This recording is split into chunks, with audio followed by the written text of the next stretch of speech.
রাতের আকাশে রক্তচন্দ্র উঠেছে, মস্কোর বরফের নিচে এক নতুন আগুন জন্ম নিচ্ছে। পেন্টাগনের কক্ষে নিভে গেছে আলো, কিন্তু স্ক্রিনে ঝলসে উঠছে ইউক্রেনের মানচিত্র। এক কোণে বসে সিআইএর এক বিশ্লেষক বলছে, রাশিয়া এখন ক্লান্ত, ইরান তার একমাত্র শ্বাস। আর ঠিক সেই মুহূর্তে মধ্যপ্রাচ্যের আকাশে ইরানের মিসাইল ছুঁয়ে যায় পারস্য উপসাগরের নোনা হাওয়া। এই যে দৃশ্য, একদিকে রাশিয়া, একদিকে ইরান, আর মাঝখানে যুক্তরাষ্ট্রের ধূর্ত হাসি, এটাই 21 শতকের নতুন গ্রেট গেম। ইতিহাস বলে যে রাষ্ট্র যুক্তরাষ্ট্রের কথায় সাময়িক যুদ্ধবিরতি নেয়, তার শান্তি হয় স্থায়ী পরাজয়। রাশিয়ার প্রেসিডেন্ট পুতিন সেই শিক্ষা এখন রক্তে মিশিয়ে নিচ্ছেন। মাত্র কয়েক সপ্তাহ আগের ঘটনা, ডোনাল্ড ট্রাম্পের বিশেষ দূত ফোন করেছিল মস্কোতে, প্রস্তাব দিয়েছিল 1 সপ্তাহ যুদ্ধ বন্ধ রাখুন, মানবিক করুণার নামে আমরা নতুন আলোচনার সুযোগ তৈরি করব। পুতিন রাজি হয়েছিলেন তীব্র শীতে মানুষের কষ্টের কথা ভেবে, আর ইরানের মধ্যস্থতায় তিনি বিশ্বাস রেখেছিলেন যুক্তরাষ্ট্রের কথায়। কিন্তু 1 সপ্তাহের মাথায় ইউক্রেন ঝড় তুলল। রাশিয়ার বিমান ঘাঁটি, জ্বালানি ডিপো, এমনকি কৌশলগত বোমারু বিমানের সারি একটার পর একটা বিস্ফোরণে ভস্মীভূত। দূরপাল্লার FPV ড্রোনে ভর করে ইউক্রেন ঢুকে পড়েছিল রাশিয়ার নিরাপত্তা বলয়ের গভীরে। ফলাফল, রাশিয়ার অন্তত 15 যুদ্ধবিমান, 3টি হেলিকপ্টার এবং একাধিক গোলাবারুদ কেন্দ্র ধ্বংস। রাশিয়া হতভম্ব হয়ে গেল। তারা ভাবেনি যে যুদ্ধবিরতি আসলে ছিল এক নিখুঁত আমেরিকান ফাঁদ। এই হামলার ক্ষয়ক্ষতি $1 বিলিয়ন বেশি, আর সবচেয়ে বড় ক্ষতি রাশিয়ার মানসিক অবস্থা। একটি সুপার পাওয়ার বুঝল আমেরিকার দেওয়া আশ্বাসই আসলে নতুন ধরনের অস্ত্র। রাশিয়া জানে এখন একা টিকে থাকা অসম্ভব, তাই হঠাৎ করেই তারা হাত বাড়ালো ইরানের দিকে। ইরানও বুঝল সময় এসেছে অভিযুক্ত নয়, অভিযাত্রী হওয়ার। আজ সকালে পারস্য উপসাগরের নীল জলে একটি ঘোষণা ধ্বনিত হল, ইরান, চীন ও রাশিয়া যৌথ সামরিক মহড়া শুরু করছে। চোখে পড়ল 3 দেশের পতাকা একসাথে ওড়াতে থাকা যুদ্ধজাহাজ, আর তাতে ভয়ের ছায়া নেমে এলো ওয়াশিংটনে। কারণ ইতিহাসে প্রথমবার এই 3 শক্তি একসাথে সামরিক মহড়া করছে মধ্যপ্রাচ্যের জলসীমায়। এটা শুধুই অনুশীলন নয়, এটা এক ঘোষণাপত্র, আমরা আর পুতুল নই। আমেরিকা জানে গোলাগুলি নয়, বিশ্বাস দিয়েই সবচেয়ে বড় ধ্বংস ঘটানো যায়। লিবিয়ায় গাদ্দাফি বিশ্বাস করেছিলেন আন্তর্জাতিক সম্প্রদায় তার সঙ্গে আছে, আর ঠিক সেই বিশ্বাসেই তিনি নিহত হন নিজের শহরে। ইরাকের সাদ্দাম হোসেনও ভেবেছিলেন ওয়াশিংটনের আলোচনাই তার শেষ আশ্রয়, কিন্তু সেই আলোচনার আগুনে জ্বলেছিল বাগদাদের আকাশ। এখন পুতিনও সেই ধারাবাহিকতার নতুন অধ্যায়। 1 সপ্তাহের মানবিক বিরতি তাকে শিখিয়েছে সাম্রাজ্যবাদের কাছে করুণা বলে কিছুই নেই। এই সময়ে ইরান ঘোষণা করল বিশাল সামরিক মহড়া। আরব সাগরের বুকে যুদ্ধজাহাজ সারি বেঁধে দাঁড়ালো। ইরানের রেভলিউশনারি গার্ডদের জেনারেলরা বললেন, আমরা যুদ্ধ চাই না, কিন্তু আত্মসমর্পণও নয়। ইরানের সঙ্গে এবার রয়েছে চীন ও রাশিয়া। চীনের ফ্রিগেট উহান ও ঝৌসান, রাশিয়ার অ্যাডমিরাল গর্শকভ এবং ইরানের নিজস্ব সাহান্ত ও দামাভানদের সমন্বয়। এ যেন এক প্রতিরোধের সিম্ফনি, যেখানে গান নয়, শোনা যায় কামানের গর্জন। এই মহড়া শুধু সামরিক শক্তির প্রদর্শন নয়, এটি ভূরাজনীতির এক স্পষ্ট বার্তা, ইরান এখন আর একা নয়। ওয়াশিংটন এখন ভূমধ্যসাগরে নতুন জোট গড়ছে। গ্রিস হয়ে উঠছে মার্কিন ন্যাটো ঘাঁটির নতুন মুখ। তুরস্ককে সন্দেহ করছে আমেরিকা, কারণ আঙ্কারা জানে ইরানের পতন মানে তাদের পরবর্তী টার্গেট। তাই যুক্তরাষ্ট্র এখন গ্রিস, সাইপ্রাস ও ক্রিট দ্বীপে একাধিক ঘাঁটি সম্প্রসারণ করছে। সেখানে ইতিমধ্যে অবস্থান নিয়েছে একটি বিমানবাহী রণতরী ও আর্লি বার্ক ক্লাস ডেস্ট্রয়ার। যুক্তরাষ্ট্র এটাকে বলছে প্রতিরক্ষামূলক প্রস্তুতি, কিন্তু বাস্তবে এটি অভিযানের ছায়া। এই ঘাঁটি থেকে ইরানের ওপর আঘাত হানলে পাল্টা প্রতিরোধ হিসেবে ইরান যদি গ্রিসকে টার্গেট করে, তবে সেটি গণ্য হবে ন্যাটোর ওপর আক্রমণ হিসেবে, অর্থাৎ ৫ম অনুচ্ছেদ কার্যকর। এভাবে আমেরিকা চায় ইরানকে কোণঠাসা করতে, যাতে তারা আত্মরক্ষাও করতে না পারে বিনা বিশ্বযুদ্ধের ঝুঁকি ছাড়াই। এটাই সেই পুরনো সাম্রাজ্যবাদী কৌশল, শত্রুকে এমন অবস্থায় আনা যেখানে তার প্রতিরোধও হয়ে যায় অপরাধ। তেহরান বলছে, আমরা যুদ্ধ চাই না, আমরা মর্যাদা চাই। ওয়াশিংটনও বলছে, আমরা সমাধান চাই, আধিপত্য না। কিন্তু উভয়ের ভাষা আলাদা, তাদের অভিধান ভিন্ন। যুক্তরাষ্ট্রের জন্য সমাধান মানে ইরানের আত্মসমর্পণ, আর ইরানের কাছে শান্তি মানে স্বাধীনতা। ইরানের প্রতিরক্ষা প্রধান আলী রাজানি ঘোষণা দিয়েছেন, আমরা আলোচনায় যাব, কিন্তু তৃতীয় পক্ষের নিশ্চয়তা ছাড়া নয়।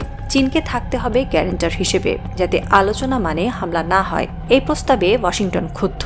তারা জানে, যদি চীন আলোচনার টেবিলে থাকে তাহলে আমেরিকার হাত বাঁধা থাকবে। কিন্তু ইরানও জানে, চীন ছাড়া বিশ্বাসের কোনো গ্যারান্টি নেই। এটাই এখন নতুন বিশ্বযুদ্ধের সূক্ষ্ম ভারসাম্য, আলোচনার নামে চলা গোপন যুদ্ধ। এই সংঘর্ষ শুধু গোলাবারুদে সীমাবদ্ধ নয়। রাশিয়ার মতো ইরানকেও এখন নিষেধাজ্ঞার নীল আগুনে পোড়ানো হচ্ছে। ডলারের বিরুদ্ধে ইউয়ান, সুইফটের বিরুদ্ধে মির ও সিপিএস লেনদেন, তেলের বিপরীতে স্বর্ণের লেনদেন, এসবই এখন নীরব প্রতিরোধের অস্ত্র। ইরান বুঝেছে আধুনিক যুদ্ধের প্রথম ফ্রন্ট হল অর্থনীতি। তাদের বিজ্ঞানীরা বলছেন, যতদিন ডলার থাকবে ততদিন যুদ্ধও থাকবে। তাই ইরান, রাশিয়া, চীন এখন মিলে নতুন লেনদেন কাঠামো গড়ে তুলছে। এই যুদ্ধের রণক্ষেত্র ব্যাংক, এই যুদ্ধের গোলাবারুদ তথ্য। আমেরিকা এখন বলে আমরা গণতন্ত্র ছড়াই, কিন্তু তার প্রতিটি বোমা ফেলে যায় স্বৈরশাসন। তারা বলে আমরা মানবাধিকার রক্ষা করি, কিন্তু তাদের প্রতিটি নিষেধাজ্ঞা ক্ষুধায় মারে শিশুদের। আজকের বিশ্বে আমেরিকা যেন সেই পুরনো ধর্মগুরু, যে নিজের পাপে প্রার্থনা শেখায় অন্যকে। তাদের চোখে ইরান শুধু শত্রু নয়, একটি আদর্শ যা পশ্চিমের কাছে অগ্রহণযোগ্য। রাশিয়া এখন জানে, যুক্তরাষ্ট্রের দেওয়া প্রতিশ্রুতি মানে বালুর ওপর লেখা ইতিহাস। আর তাই আবার ফিরছে সেই প্রাচ্যভিত্তিক কৌশলে, যেখানে সাম্রাজ্যের বিপরীতে জোট নয়, প্রতিরোধ গড়ে ওঠে। ইরান এই প্রতিরোধের কেন্দ্রবিন্দু। তারা জানে, আমেরিকার বিরুদ্ধে জয় মানে শুধু ভূখণ্ড নয়, মানবতার আত্মমর্যাদার জয়। রাত গভীর। পারস্য উপসাগরের ওপর ভেসে উঠছে আগুনের রেখা। ইরানের উপকূল থেকে নৌবহর রওনা হয়েছে। জাহাজের গায়ে লেখা একটিমাত্র বাক্য, আমরা আবার জ্বলব, কিন্তু নিভব না। দূর থেকে দেখা যায় চীনের যুদ্ধজাহাজের আলোকরেখা আর রাশিয়ার ধোঁয়াটে পতাকা বাতাসে মিলেমিশে এক রং। ওয়াশিংটনে তখনও আলো জ্বলছে। কেউ লিখছে নতুন নিষেধাজ্ঞার খসড়া, কেউ লিখছে নতুন যুদ্ধের গান। কিন্তু ইতিহাসের কোথাও এক লাইন নীরবে লেখা হয়ে গেছে, যে সাম্রাজ্য প্রতিবার প্রতারণায় যেতে, সে একদিন নিজের মিথ্যায় ডুবে যায়। আর সেই রাতের শেষে যখন প্রথম আলো পড়ল পারস্যের বালুর ওপর, দেখা গেল একটি জাতি এখনো মাথা উঁচু করে দাঁড়িয়ে আছে। তাদের হাতে কোনো পারমাণবিক বোমা নেই, তাদের কণ্ঠে শুধু এক প্রতিজ্ঞা, আমরা বিক্রি হব না।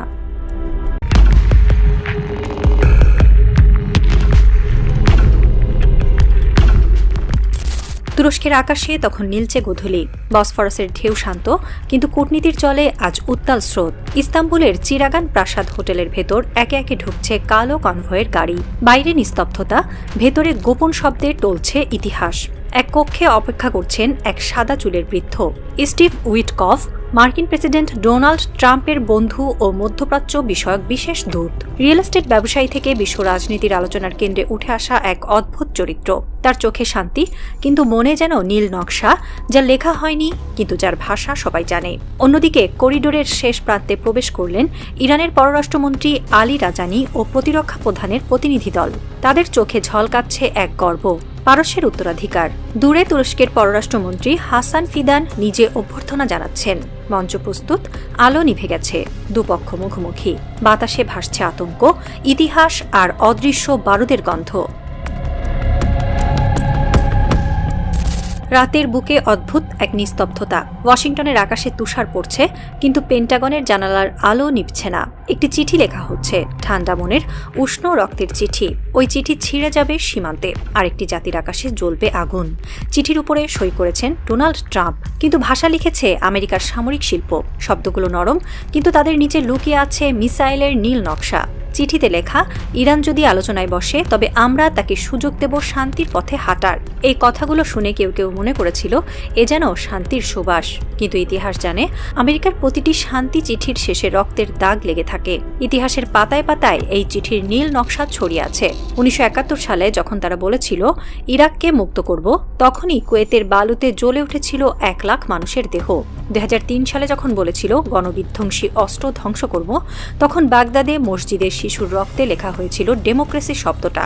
লিবিয়া, সিরিয়া, আফগানিস্তান, প্রতিটি জায়গায় একই চিঠি, শুধু প্রাপকের নাম বদলেছে। এবার সেই প্রাপক তেহরান। চিঠিতে আছে সতর্কবার্তা, তোমার ইউরেনিয়াম কর্মসূচি বন্ধ করো, না হলে ফলাফল ভয়ঙ্কর হবে। কিন্তু ইরান এখন আর সেই যুগের পারস্য নয়। এই দেশ বহুদিন আগেই বুঝে গেছে আমেরিকা আলোচনায় আসে শান্তির জন্য না, আসে সময় কিনতে, গোয়েন্দা তথ্য সংগ্রহ করতে আর তারপর আঘাত হানতে। তেহরানের অভ্যন্তরে সুপ্রিম ন্যাশনাল সিকিউরিটি কাউন্সিলের বৈঠকে একজন জেনারেল বলেছিলেন, আমেরিকার সঙ্গে আলোচনা মানে নিজের শির দ্বারা বিক্রি করা। কেউ কেউ বলেছিল হয়তো শান্তির সম্ভাবনা আছে, কিন্তু শান্তি কাকে বলে? যে শান্তি কেবল এক পক্ষের আত্মসমর্পণে আসে, সে কি সত্যিই শান্তি? এই চিঠির ছায়ায় বিশ্ব আবার দেখল শান্তি শব্দটিও কৌশলের হাতিয়ার হতে পারে।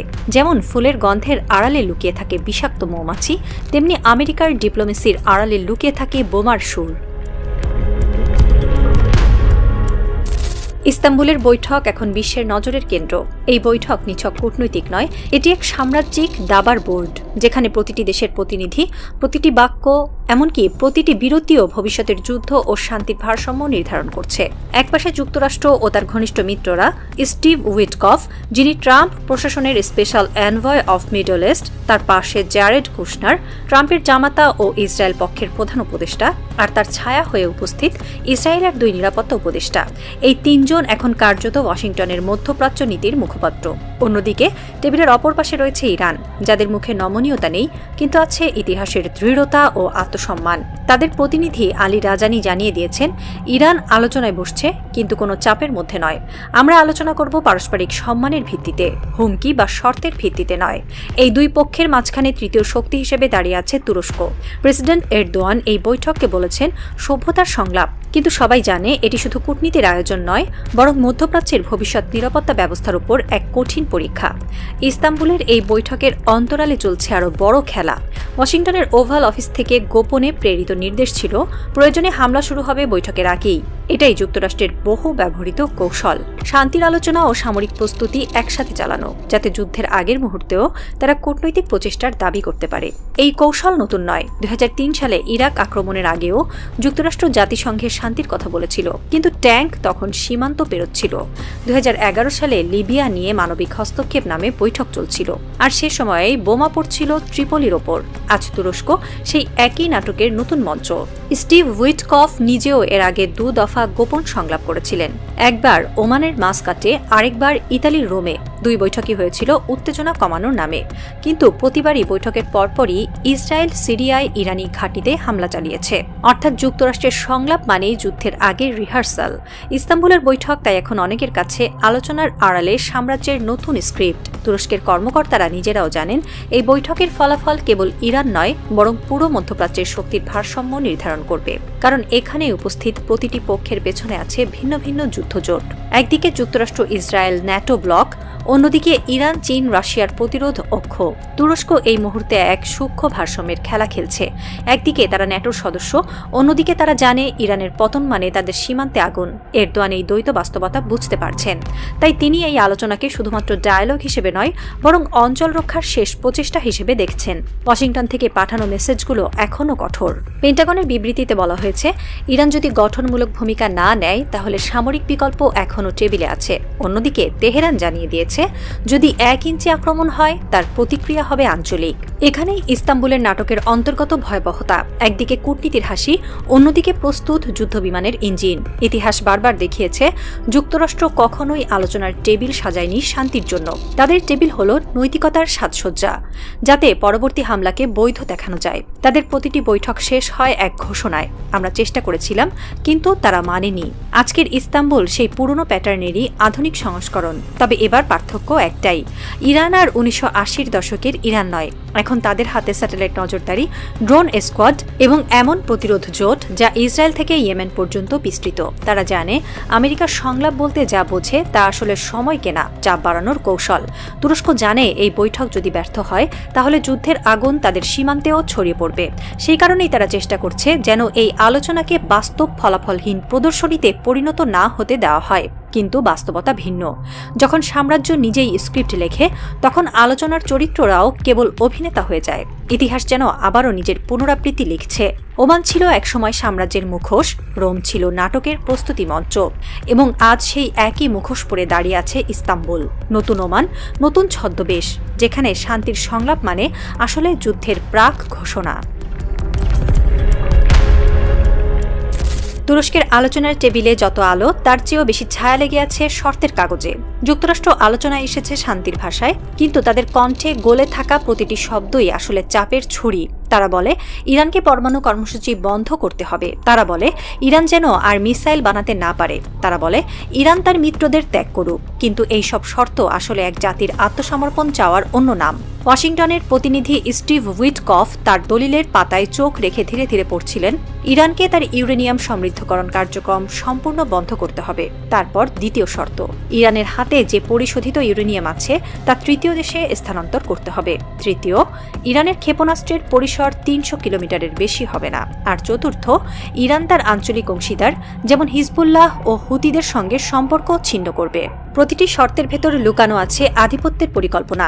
এই যেন যুদ্ধের এক নতুন ধরন, যেখানে বোমা নয়, শর্তই অস্ত্র, যেখানে কূটনীতি নামের কাগজে লেখা হয় সামরিক হুমকি। ইরানের প্রতিনিধি আলী রাজানি এই শর্তগুলো শুনে একটিমাত্র উত্তর দেন, ইরানকে আপনি নিষ্ক্রিয় করবেন না। আমরা আলোচনায় বসেছি, কিন্তু আত্মসমর্পণের জন্য নয়। এই উত্তর কূটনীতিক শোনালেও তার ভেতরে ছিল ইতিহাসের গর্জন। কারণ ইরান জানে যে জাতি একবার মাথা নোয়ায় তার পরের প্রজন্মকে চিরকাল মাথা নিচু করে বাঁচতে হয়। ইরানের রাষ্ট্রপতি পেজেশকান পরের দিন রাষ্ট্রীয় টেলিভিশনে ঘোষণা দেন, আমরা আলোচনার পক্ষে, কিন্তু হুমকির ভাষায় নয়। আমাদের পরমাণু কর্মসূচি কোনো আগ্রাসনের জন্য নয়, বরং প্রতিরোধের জন্য। যে রাষ্ট্র নিজের নিরাপত্তা নিশ্চিত করতে চায় তার অস্তিত্বের অধিকার কেউ কেড়ে নিতে পারে না। এটাই ইরানের অবস্থান। একটি জাতি যার স্মৃতিতে এখনও তাজা আছে ইরাকের রক্তাক্ত সীমান্ত যুদ্ধ, লিবিয়ার ধ্বংসস্তূপ, সিরিয়ার ধোঁয়া আর আফগানিস্তানের অন্তহীন রাত। তারা জানে আমেরিকার দেওয়া প্রতিটি চুক্তির নিচে লুকিয়ে থাকে ধ্বংসের ছায়া। ১৯৭৯ সালের ইরানি বিপ্লবের পর থেকে তেহরান বারবার এই সাম্রাজ্যিক কৌশলের মুখোমুখি হয়েছে। কখনো নিষেধাজ্ঞা, কখনো অবরোধ, কখনো প্রযুক্তি আটকে দেওয়া। সবই এক পরিকল্পনার অংশ, যাতে ইরান তার নিজস্ব শক্তি অর্জনের পথ থেকে সরে যায়। কিন্তু ইরান সেই স্রোতের বিপরীতে হেঁটে এসেছে। আজ তারা শুধু রাজনৈতিকভাবে নয়, প্রযুক্তিগতভাবেও স্বনির্ভর। তাদের হাতে রয়েছে ২০০০ কিলোমিটারেরও বেশি রেঞ্জের মিসাইল, হাতে তৈরি ড্রোন বাহিনী, সাইবার ইউনিট, এমনকি কৃত্রিম বুদ্ধিমত্তা নির্ভর প্রতিরক্ষা ব্যবস্থা। তাদের বিজ্ঞানীরা আজও আন্তর্জাতিক নিষেধাজ্ঞার ভেতর বসে নিজেদের শক্তিকে রক্ষা করছে অন্ধকার ল্যাবরেটরিতে। এই প্রযুক্তি কেবল অস্ত্র নয়, এটি আত্মমর্যাদার প্রতীক। যে জাতি প্রযুক্তির ওপর নির্ভর করে বাঁচতে পারে, সেই জাতিকে পরাজিত করা যায় না নিষেধাজ্ঞার কাগজে। অন্যদিকে ওয়াশিংটন এই অবস্থানকে বলছে আগ্রাসন। তাদের ভাষায় ইরানের প্রতিরক্ষা মানেই হুমকি। এ যেন এমন এক পৃথিবী যেখানে পশ্চিমের যুদ্ধ মানে নিরাপত্তা আর পূর্বের আত্মরক্ষা মানেই অপরাধ। এই দ্বিচারিতা আজ কেবল রাজনৈতিক নয়, দার্শনিকও। আমেরিকা চায় এমন এক বিশ্ব যেখানে শক্তির সংজ্ঞা তারা লিখবে, যেখানে কে শান্তিপ্রিয় আর কে সন্ত্রাসী সেটাও তারা নির্ধারণ করবে। কিন্তু ইরান এই সংজ্ঞাকে মানে না। তারা বলছে আমাদের প্রতিরোধ মানেই অস্তিত্বের প্রমাণ। এই প্রতিরোধের ভেতরেই জন্ম নিয়েছে এক নতুন আঞ্চলিক বাস্তবতা। আজ লেবাননে হিজবুল্লাহ, ইয়েমেনে হুতিরা, সিরিয়ায় ইরানপন্থী বাহিনী, সবাই জানে যদি তেহরান ভেঙে পড়ে তাহলে সমগ্র মধ্যপ্রাচ্যের স্বাধীনতার মেরুদণ্ড ভেঙে যাবে। এই কারণে ইরানের সিদ্ধান্ত এখন শুধু তেহরানের নয়, বরং গোটা অঞ্চলের আত্মমর্যাদার পরীক্ষা। তুরস্ক, কাতার, পাকিস্তান, এমনকি মিশরের কূটনীতিকরাও জানেন যদি ইরান ভেঙে পড়ে তবে তারা সবাই একে একে হারাবে নিজের সার্বভৌমতা। এই ভয়ের কারণেই ইরান আলোচনার টেবিলে বসেছে, কিন্তু মাথা নত করতে নয়, পশ্চিমের কৌশলকে তার নিজের অস্ত্রেই পরিণত করতে। বৈঠকের শেষ দিকে যুক্তরাষ্ট্রের প্রতিনিধি বলেন, আপনারা যদি শর্ত না মানেন তবে সামরিক বিকল্প প্রস্তুত। ইরানের উত্তর ছিল ঠান্ডা ও স্থির, আমরা প্রতিটি বিকল্পের জন্য প্রস্তুত। এই সংক্ষিপ্ত সংলাপেই ধরা পড়ে গেল দুটি সভ্যতার সংঘর্ষ। একপাশে সাম্রাজ্যের অভ্যাস, শর্ত দিয়ে নিয়ন্ত্রণ করা, ভয় দেখিয়ে মাথা নোয়ানো; অন্য পাশে প্রতিরোধের দর্শন, যেখানে অস্ত্র নয়, আত্মসম্মানই সবচেয়ে বড় ঢাল। এখন প্রশ্ন কেবল সময়ের। এই আলোচনার টেবিল ভাঙবে আগে, নাকি যুদ্ধের টেবিল সাজানো হবে তারপরেই? কারণ ইতিহাস বলে আমেরিকা কখনো আলোচনার পর শান্তি দেয়নি। তাদের কূটনীতি শেষ হয় সর্বদা এক ঘোষণায়, আমরা চেষ্টা করেছিলাম কিন্তু ওরা মানেনি। তুরস্কের বৈঠক তাই আজ এক নতুন মাইল ফলক নয়, বরং পুরনো নাটকের পুনঃমঞ্চায়ন, যেখানে শান্তির প্রতিটি বাক্যের আড়ালে লেখা আছে যুদ্ধের ছায়াপত্র। ইরান জানে এই শর্ত মানা মানে তার নিজের পতাকা নামানো। তারা জানে প্রতিটি ছাড় মানে ভবিষ্যৎ প্রজন্মের দাসত্ব। তাই তারা আবারও ইতিহাসের সামনে দাঁড়িয়ে বলছে, আমরা আপোষ করব না, কারণ যে জাতি আপোষ করে সে আর জাতি থাকে না। এটাই ইরানের উত্তর, এটাই মধ্যপ্রাচ্যের নতুন বার্তা। শান্তি নয়, সম্মানই এখন প্রতিরোধের অন্য নাম। এদিকে ইসরায়েলের দক্ষিণে ইলাত বন্দরে দেখা যাচ্ছে এক অস্বাভাবিক নড়াচড়া। মার্কিন ধ্বংসকারী যুদ্ধজাহাজ ইউএসএস কার্নি হঠাৎ সরিয়ে নেওয়া হয়েছে। ওয়াইনেট জানিয়েছে হুতিদের সম্ভাব্য ড্রোন হামলার আশঙ্কায় মার্কিন নৌবাহিনী ভূমধ্যসাগরে পিছু হটেছে। এটা শুধু সামরিক পদক্ষেপ নয়, বরং প্রতীক। পশ্চিমা বিশ্ব বুঝতে পারছে ইরান সমর্থিত হুতিদের তৈরি সস্তা ড্রোন আজ ন্যাটোর বিলিয়ন ডলারের জাহাজকে ভয় দেখাতে পারে। এ যেন ইতিহাসের উল্টে যাওয়া অধ্যায়, যেখানে একসময় বলা হতো আমেরিকার অস্ত্রের মান আছে, আজ সেই আমেরিকা ভয় পাচ্ছে সংখ্যাগরিষ্ঠ আক্রমণের। শত শত ছোট ড্রোনের ঝাঁক, যেগুলো আকাশে মৌমাছির মতো ছুটে যায়, রাডারকে ফাঁকি দিয়ে লক্ষ্য ভেদ করে। ইরান এই যুদ্ধের নতুন মুখ দেখিয়েছে। এটি আর ট্যাঙ্ক বনাম ট্যাঙ্কের যুদ্ধ নয়, এটি প্রযুক্তি বনাম অহংকারের যুদ্ধ। আমেরিকার ইতিহাস একদম একই স্ক্রিপ্টে লেখা। বিপদ তৈরি করো, বৈঠক ডাকো, চুক্তি বানাও, তারপর বোমা ফেলো। 1953 সালে ইরানি গণতান্ত্রিক প্রধানমন্ত্রী মোসাদ্দেককে সরানো হয়েছিল ঠিক এভাবেই, পশ্চিমা কোম্পানির স্বার্থ রক্ষার নামে। 2003 সালে ইরাক আক্রমণের আগে একই যুক্তি, গণবিধ্বংসী অস্ত্র, এবং আজও একই বয়ান, ইরান অঞ্চলের স্থিতিশীলতার জন্য হুমকি। কিন্তু পশ্চিমা সভ্যতার এই মুখোশ এখন ছিঁড়ে যাচ্ছে। বিশ্বের মানুষ জানছে যে রাষ্ট্র নিজেকে স্বাধীনতার প্রতীক বলে, সেই অন্য জাতির স্বাধীনতা দমন করে। এই কারণেই আজ মুসলিম বিশ্ব, এমনকি নিরপেক্ষ দেশগুলো তুরস্কের এই বৈঠকে অংশ নিতে চাচ্ছে। তারা জানে এটা শুধু ইরানের নয়, পুরো মুসলিম বিশ্বের মর্যাদার লড়াই। তুরস্কের জন্য এটি কূটনৈতিক পরীক্ষা। একদিকে ন্যাটোর সদস্য, অন্যদিকে মুসলিম বিশ্বের আস্থার কেন্দ্র। এখন তার মাটিতেই ইরান আমেরিকা মুখোমুখি। তুরস্ক জানে যদি এই আলোচনাকে আমেরিকা চোখ ধাঁধানো নাটকে পরিণত করে, তাহলে আগুন ছড়িয়ে পড়বে পুরো অঞ্চলে। তুরস্কের এক কূটনৈতিক গোপনে বলেন, এই বৈঠক ব্যর্থ হলে কেবল ইরান নয়, তুরস্ক যুদ্ধের ধোঁয়ায় ঢেকে যাবে। এই আশঙ্কাই আজ পুরো মধ্যপ্রাচ্যের বুকে ভাসছে। কোনো ভুল পদক্ষেপ, কোনো ভুল হিসাব, এবং তৃতীয় বিশ্বযুদ্ধের প্রজ্বলন শুরু হবে ইস্তাম্বুলের আকাশ থেকেই। ইস্তাম্বুলের সেই বৈঠক শুরু হয়েছে রাত 8টায়। বাইরে বৃষ্টি আর ভেতরে কূটনীতির আগুন। উইটকফ টেবিলের ওপরে এক পাতলা ফাইল রাখলেন। এই আমাদের প্রস্তাব। রাজানি তাকালেন তার চোখে। আপনাদের প্রস্তাব নয়, আপনারা হুমকি এনেছেন। তুরস্কের পররাষ্ট্রমন্ত্রী দাঁড়িয়ে গেলেন। জনাবেরা, দয়া করে শান্ত হন। কিন্তু শান্তি এখন পুরনো শব্দ। বৈঠকের শেষ হওয়ার কিছু পরে আকাশে শোনা গেল বিস্ফোরণের শব্দ। ইসরায়েল সীমান্তে হুতিদের ড্রোন আঘাত এনেছে এক মার্কিন ঘাঁটিতে। সংবাদ ছড়িয়ে পড়ল মিনিটের মধ্যেই। রেড সাগরের ওপরে যুদ্ধ শুরু। স্টিভ উইটকফ জানালার দিকে তাকালেন। বৃষ্টি পড়ছে, কিন্তু তার চোখে সেই বৃষ্টি নয়, বরং এক অচেনা আতঙ্ক। আমরা কি আবার সেই আগুনে ফিরছি? এই বৈঠক হয়তো কাগজের শান্তি প্রচেষ্টা নামে লেখা হবে, কিন্তু ইতিহাস জানবে এটি ছিল যুদ্ধের প্রথম দৃশ্য। আজকের ইরান একা নয়, তার পাশে আছে মরুভূমির ধুলোয় ঘেরা সেই জাতিগুলো যারা শত আঘাতেও টিকে আছে আত্মমর্যাদার শপথে। আর আমেরিকা, সে এখন এক ক্লান্ত সাম্রাজ্য যে যুদ্ধের ভাষা শিখিয়েছে পৃথিবীকে, এখন সেই ভাষায় উত্তর পাচ্ছে নিজেই। বসফরাসের জলে চাঁদের প্রতিবিম্ব কাঁপছে। হয়তো আগামীকাল সূর্য উঠবে, কিন্তু সেই সূর্য হবে না শান্তির, হবে এক নতুন মধ্যপ্রাচ্যের, যেখানে প্রতিটি আলোচনার টেবিলের নিচে লুকিয়ে থাকবে বারুদের গন্ধ।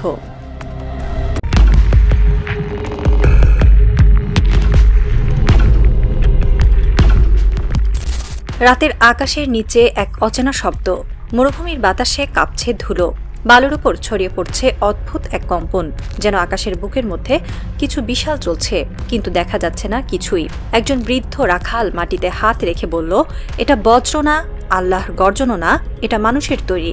তার চোখে ধরা পড়ল এক ক্ষীণ আলোর রেখা, যা দ্রুত মিলিয়ে গেল দিগন্তের দিকে।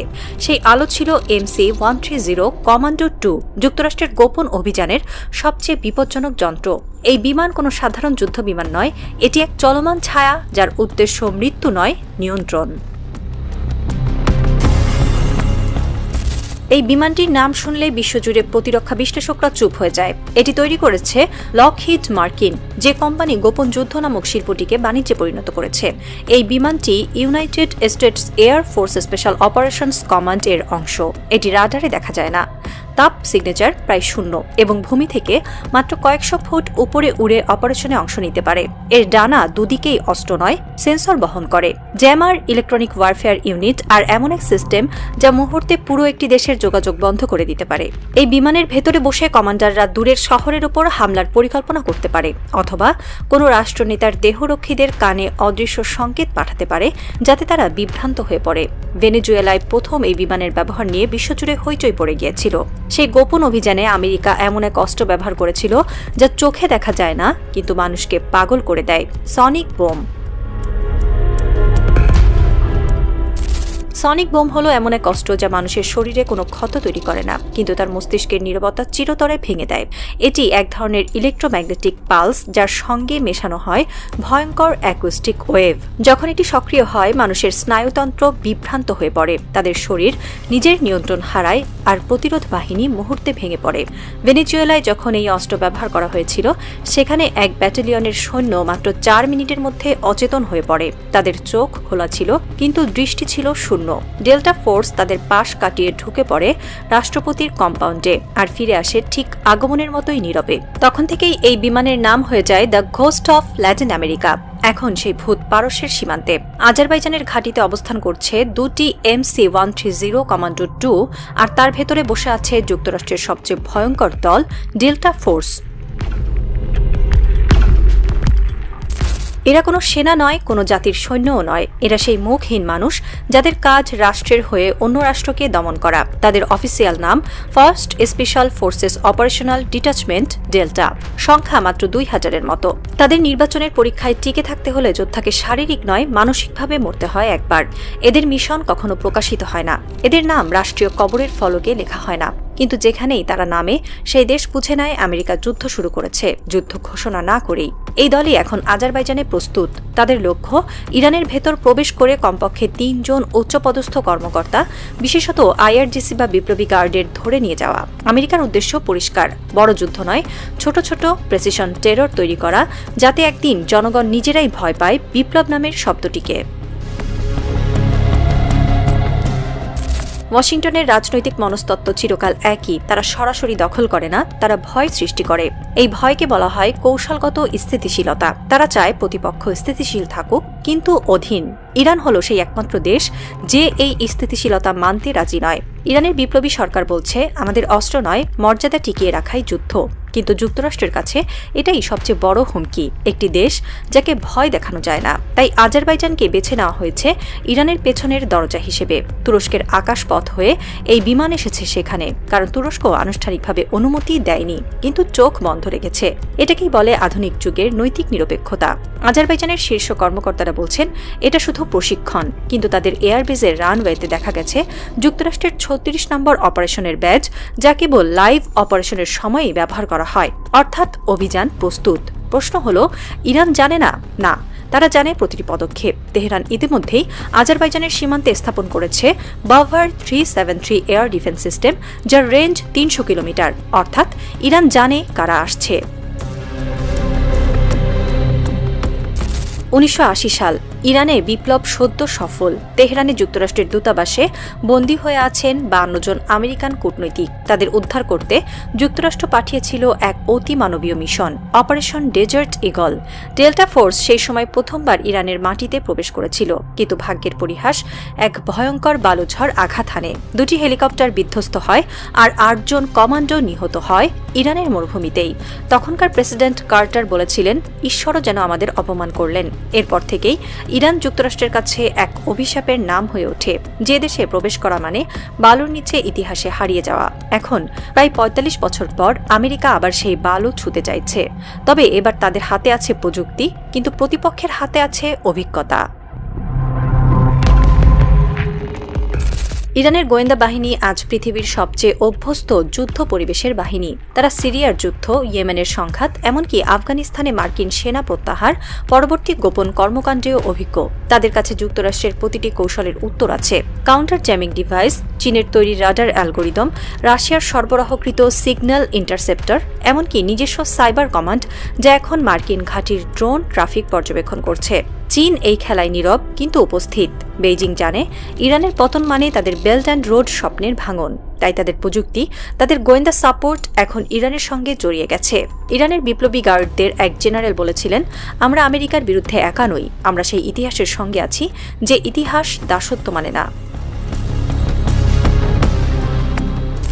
আমেরিকার বিশ্বাস তাদের প্রযুক্তি অপরাজেয়, কিন্তু আফগানিস্তান থেকে তারা পিছু হটেছিল চতুর্থ দশকের যুদ্ধনীতির সামনে। ইরাক দখল করেছিল কিন্তু হারিয়েছিল বিশ্বাস। লিবিয়া ধ্বংস করেছিল কিন্তু জন্ম দিয়েছিল এক নতুন বিদ্রোহের প্রজন্ম। তাদের অদৃশ্য যুদ্ধ কখনো পুরোপুরি জিততে পারেনি, কারণ যুদ্ধ শুধু প্রযুক্তিতে নয়, বিশ্বাসে জেতা হয়। ইরান জানে তারা যদি টিকে থাকে তাহলে বিশ্বে এমন এক শক্তি থাকবে যে মার্কিন আধিপত্যের সামনে দাঁড়াতে পারে। তাই ইরান এই যুদ্ধে মৃত্যুকেও ভয় পায় না। তেহরানের দক্ষিণে এখন রাত। সৈন্যরা নিঃশব্দে পহরা দিচ্ছে। কেউ জানে না কাল সকালের সূর্য আলোর সঙ্গে নিয়ে আসবে আগুন না শান্তি।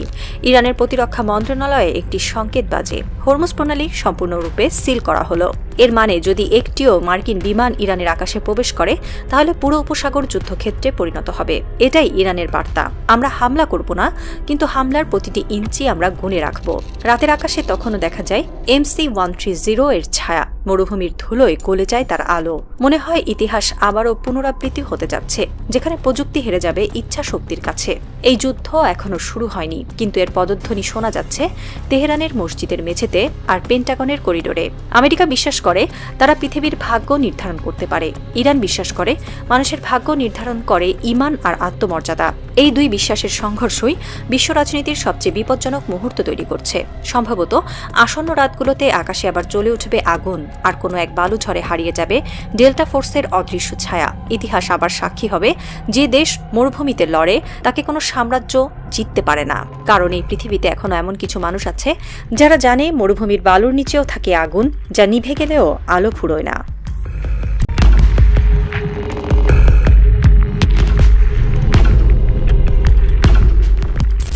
রাতের রিয়াদে বাতাস গরম, কিন্তু সেই গরম শুধু মরুভূমির নয়, সেটা রাজনীতিরও। রাজপ্রাসাদের ভেতরে আলো জ্বলছে একটার পর একটা। গোল টেবিলের চারপাশে বসে আছে সৌদি সামরিক নেতৃত্ব। তাদের মধ্যে আছেন প্রিন্স খালিদ বিন সালমান, রাজপরিবারের তরুণ কিন্তু ভয়ঙ্কর উচ্চাকাঙ্ক্ষী সদস্য। তার চোখ লাল হয়ে আছে ক্লান্তিতে, অথচ কণ্ঠে আগুন। ইরানকে এখনই থামাতে হবে। আজ নয়, কাল নয়, এখনই। ঘরের ভেতরে নিস্তব্ধতা নেমে আসে। বাইরে মরুভূমির হাওয়ায় ভেসে আসে দূরে আজানের ধ্বনি, কিন্তু সেই পবিত্র ধ্বনিও যেন হারিয়ে যায় প্রাসাদের কাচের দেয়ালে। খালিদের সামনে রাখা একটি নথি, তাতে লেখা মাত্র 3টি শব্দ: জয়েন্ট অপারেশন অথরাইজেশন। নথিটি যুক্তরাষ্ট্রের প্রতিরক্ষা দপ্তর থেকে পাঠানো। তাতে বলা আছে, যদি সৌদি রাজপরিবার অর্থায়ন করে, যুক্তরাষ্ট্র হামলার প্রস্তুতি নিতে পারে। খালিদ টেবিলে হাত রাখেন, ধীরে ধীরে বলেন, অর্ধেক খরচ আমরা দেব, কিন্তু ইরানকে নিশ্চিহ্ন করতেই হবে। বাইরে অন্ধকার, আকাশে বাজের শব্দ নেই, কিন্তু কূটনীতির মেঘে জমছে বজ্রপাত। এমন দৃশ্য নতুন নয়। 1980-র দশকে ইরান ইরাক যুদ্ধের সময়ও সৌদি রাজপরিবার অর্থ দিয়েছিল ইরাককে, শুধু ইরানের শক্তি কমানোর জন্য। আজকের দৃশ্য যেন সেই ইতিহাসের পুনরাবৃত্তি, শুধু চরিত্র পাল্টেছে। সাদ্দামের জায়গায় এসেছে ওয়াশিংটন। সৌদি আরব জানে ইরান শুধু একটি দেশ নয়, এটি একটি ভাবধারা, একটি প্রতিরোধের প্রতীক। যে ভাবধারা রাজতন্ত্রের জন্য ভয়ঙ্কর। যেখানে রাজারা সোনার সিংহাসনে বসে, সেখানে ইরানের বিপ্লবী চিন্তা এক বিষাক্ত বাতাস। তাই তারা ইরানকে ঘৃণা করে, ভয় পায় এবং পশ্চিমাদের কোলের শিশু হয়ে তাকে ধ্বংস করতে চায়। ওয়াশিংটনের কাছে এই প্রস্তাব অমূল্য। ডোনাল্ড ট্রাম্পের জন্য এটি এক রাজনৈতিক সুযোগ। একদিকে ইসরায়েল খুশি হবে, অন্যদিকে সৌদি তেল ডলার ঢালবে। আর যুদ্ধ মানে ব্যবসা, ব্যবসা মানেই আমেরিকার রক্তচক্র। কিন্তু ট্রাম্প জানে ইরান কোনো লিবিয়া নয়, কোনো ইরাক নয়। এটি এমন এক জাতি যারা মৃত্যু জানে কিন্তু আত্মসমর্পণ জানে না। তবু প্রিন্স খালিদ ওয়াশিংটনে গিয়ে বলে এসেছে, পিছু হটার সময় নেই। এখন যদি না মারেন, পরে আর পারা যাবে না। এই বার্তাটাই যেন যুদ্ধের চাবিকাঠি হয়ে গেল। রাতের নিস্তব্ধ মরুভূমি যেন বাইরে থেকে শান্ত, ভেতরে তেমনই জ্বলন্ত, অদৃশ্য আগুনে। সৌদি আরবের রাজনীতি ঠিক তেমন। বাহ্যিকভাবে ইসলামের পতাকা, ভেতরে পশ্চিমা সাম্রাজ্যের নিরাপত্তার ছায়া। 1979 সালের ইরানি বিপ্লবের পর থেকেই রিয়াদের হৃদয়ে একটা অদৃশ্য ভয় বাসা বেঁধেছিল। এই বিপ্লব যদি বালুর ওপরে ছড়িয়ে পড়ে, তাহলে রাজত্ব টিকবে না। সেই ভয়কে কাজে লাগিয়ে যুক্তরাষ্ট্র আর ইসরায়েল সৌদি রাজতন্ত্রকে পরিণত করেছে এক যুদ্ধবন্দী বন্ধুত্বে। তেল বিক্রি হয় ওয়াশিংটনের মুদ্রায়, আর সুরক্ষা কেনা হয় পেন্টাগনের ছাতায়। ইরানের বিপ্লব যেখানে মানুষকে দাঁড়াতে শিখিয়েছে, সৌদি রাজনীতি সেখানে মানুষকে নত হতে শিখিয়েছে। এই দুই দৃষ্টিভঙ্গির সংঘর্ষই এখন মধ্যপ্রাচ্যের রক্তাক্ত বাস্তবতা। রিয়াদের রাজপ্রাসাদে এখন প্রতিটি বৈঠকই একটি অদৃশ্য দড়ির ওপর হাঁটার মতো। একদিকে ওয়াশিংটনের ইঙ্গিত, ইরানকে থামাও, অন্যদিকে তেহরানের সতর্কবার্তা, আমাদের সার্বভৌমত্বে হাত দিও না। কিন্তু সৌদি নীতি এমন, মুখে বন্ধুত্ব, হাতে ছুরি। ইতিহাস সাক্ষী, এই রাজত্ব বারবার মুসলিম দুনিয়ার সঙ্গে বিশ্বাসঘাতকতা করেছে। 1967 সালের 6 দিনের যুদ্ধে যখন মিশর ও সিরিয়া ইসরায়েলের বিরুদ্ধে প্রাণপণ লড়ছিল, সৌদি আরব তখন চুপ করে বসেছিল পশ্চিমা দূতাবাসের বারান্দায়। তাদের বিমানে ইসরায়েলের বোমা পড়েনি, কারণ তাদের তেলই ছিল সেই যুদ্ধের জ্বালানি। আজও সেই ইতিহাস বদলায়নি।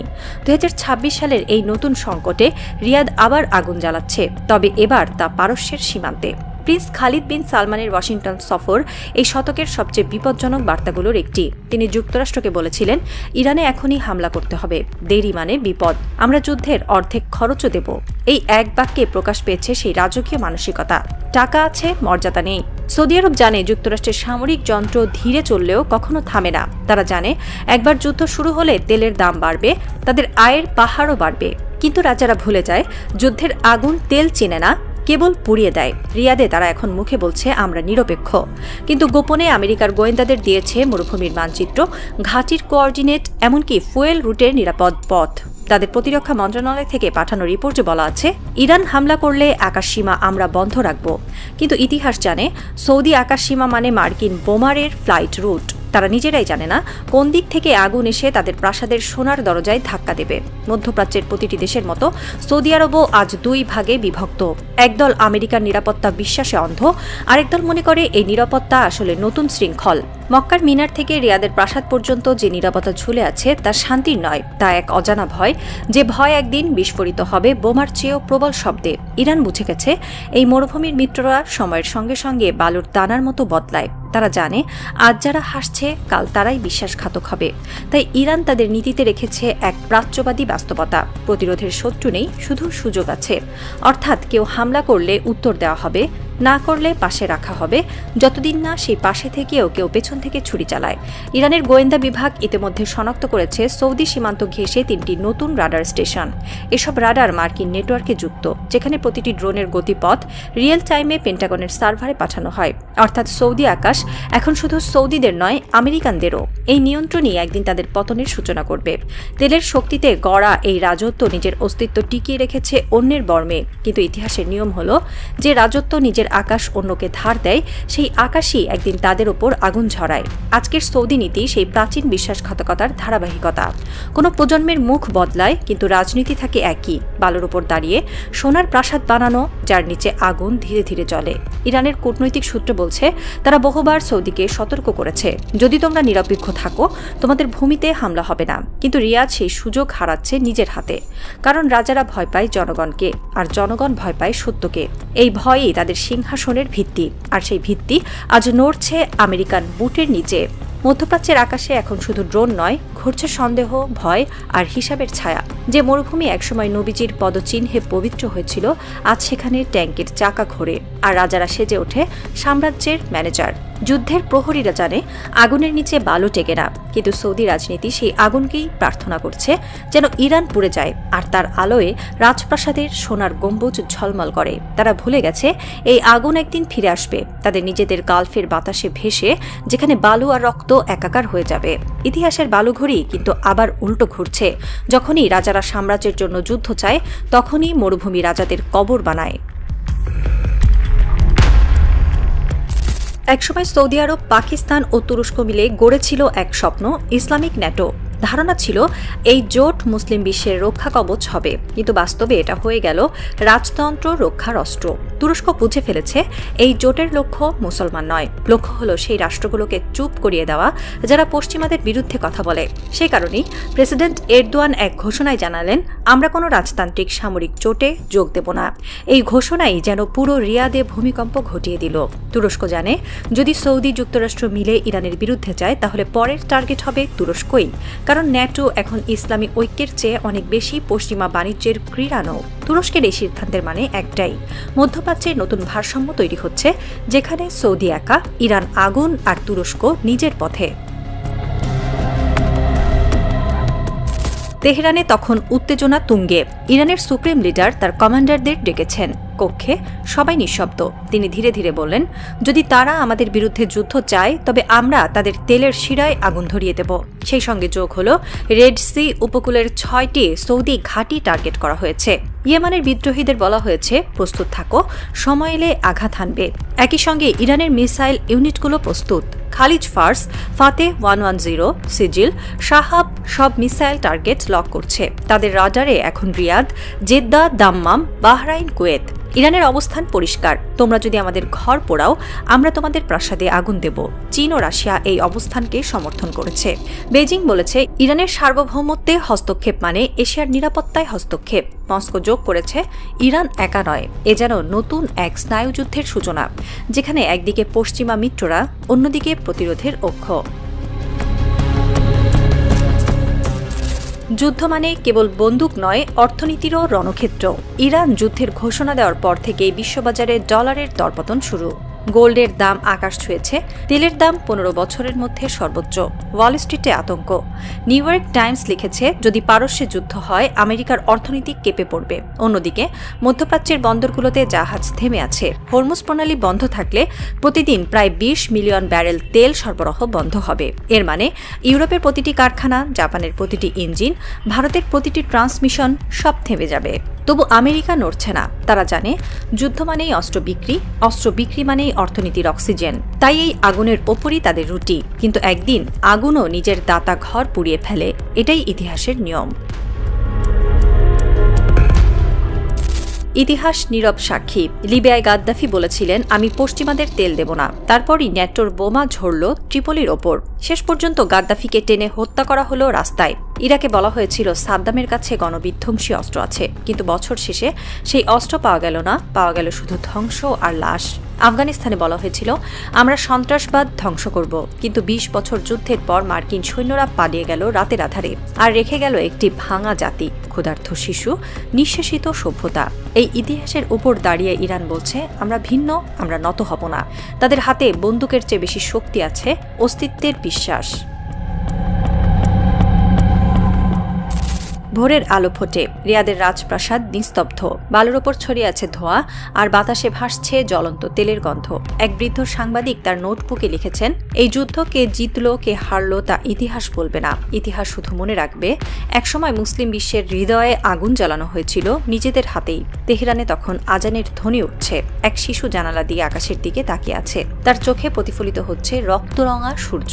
মা এসে তাকে জড়িয়ে ধরলেন, বললেন, এই সূর্য আগুনের নয়, প্রতিরোধের। পৃথিবীর কোথাও কোনো রাজা হয়তো নতুন ষড়যন্ত্র আটছে, কিন্তু মরুভূমির বালুর নিচে আজও প্রতিধ্বনি শোনা যায়, আমরা মরে যাব কিন্তু মাথা নত করব না। সৌদি আরবের মুখোশ খুলে গেছে, পশ্চিমাদের দ্বিচারিতা উন্মোচিত হয়েছে, আর ইরানের প্রতিরোধ আজ এক প্রতীকে পরিণত। রাত নামছে ধীরে ধীরে। মরুভূমির ওপর ঠান্ডা হাওয়া বইছে। একটি মসজিদের মিনার থেকে আবার আজান ভেসে আসছে, আল্লাহু আকবার। ক্যামেরা ধীরে ধীরে জুম আউট করলো। দূরে দেখা যায় আগুনে পুড়ে যাওয়া এক রণতরীর ধোঁয়া। এই আগুন শুধু পারস্যের নয়, এটা প্রতিটি নিপীড়িত জাতির বুকে জ্বলা আগুন। প্রতিটি মায়ের আর্তনাদে, প্রতিটি শহীদের রক্তে এই আগুন বলে যায়, সাম্রাজ্য একদিন ভস্ম হয়, কিন্তু প্রতিরোধ অমর।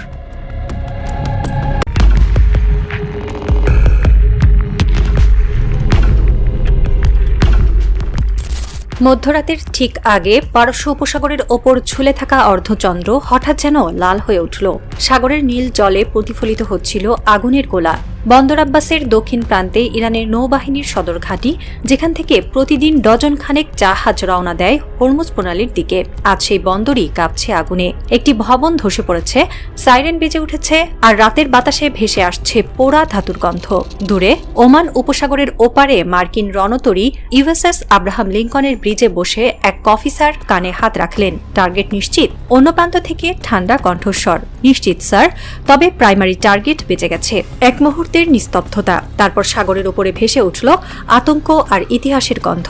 কারণ এই হামলার সঙ্গে শুরু হলো এক নতুন অধ্যায়, ইরানের উপর তৃতীয় পর্যায়ের মার্কিন ইসরায়েলি অভিযান। ইরানের জন্য বন্দর আব্বাস কেবল একটি বন্দর নয়, এটি তাদের সামুদ্রিক হৃৎপিণ্ড। এই ঘাঁটি থেকেই হরমুজ প্রণালীর প্রতিটি প্রবেশদ্বার নজরে রাখে ইরানের রেভলিউশনারি গার্ড কর্পস আইআরজিসি। এখানেই আছে তাদের সাবমেরিন ঘাঁটি, মিসাইল লঞ্চার এবং রাশিয়ার সহায়তায় তৈরি কিলো ক্লাস সাবমেরিন। এখান থেকেই ইরান শত্রুর জাহাজে নিশানা তাক করে রেখেছে। যে মুহূর্তে যুক্তরাষ্ট্র আক্রমণ করবে, এই বন্দর থেকেই আঘাত শুরু হবে। সেই বন্দরেই আজ রাতে আগুন। ইরান বলছে গ্যাস লেক, কিন্তু স্যাটেলাইট ইমেজ বলছে এটি গ্যাস নয়, একটি সুনির্দিষ্ট মিসাইল হামলা। টার্গেট ছিল নেভির ডেপুটি কমান্ডার, তিনি নিহত হয়েছেন। এটা ছিল এক স্মার্ট অ্যাসাসিনেশন, যেমন হয়েছিল 2020 সালে কুদস ফোর্সের কমান্ডার কাসেম সোলাইমানির ক্ষেত্রে। তবে এবার ইরান তার সঙ্গে সঙ্গে স্বীকার করেনি, কারণ তারা জানে এই মুহূর্তে আতঙ্ক দেখানো মানেই দুর্বলতা দেখানো। বন্দর আব্বাসে এই হামলার পরই তেহরানে জরুরি বৈঠক ডেকেছেন আয়াতুল্লাহ আলী খামেনি। রাতভর জেনারেলদের চোখে ঘুম নেই, তারা জানে এটি কোনো শেষ নয়, বরং শুরু। ওয়াশিংটনের পেন্টাগনে আলো জ্বলছে সারা রাত। সেন্টকম জানিয়েছে ইরানের ভেতরে আমাদের টার্গেট অপারেশন শুরু হয়েছে।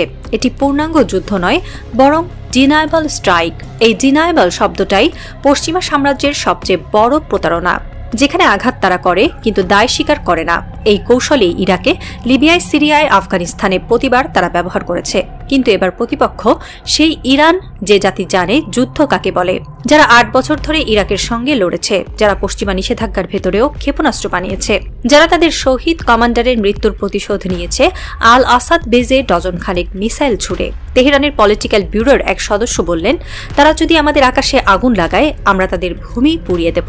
এবারের হামলা শুধুই বার্তা, কিন্তু ইরানের জবাব হবে ঘোষণা। ইরানের অভ্যন্তরে পশ্চিমা গোয়েন্দা নেটওয়ার্ক বছরের পর বছর কাজ করছে। মোসাদের এজেন্টরা অনেকবার ঢুকেছে ইরানের শিল্পাঞ্চল, পারমাণবিক কেন্দ্র, এমনকি সামরিক ঘাঁটির কাছেও। কিন্তু সাম্প্রতিক বছরগুলোতে এক নতুন শক্তি এই খেলায় প্রবেশ করেছে, চীন। চীনের পরামর্শেই ইরান বদলে ফেলেছে তাদের গোয়েন্দা কাঠামো।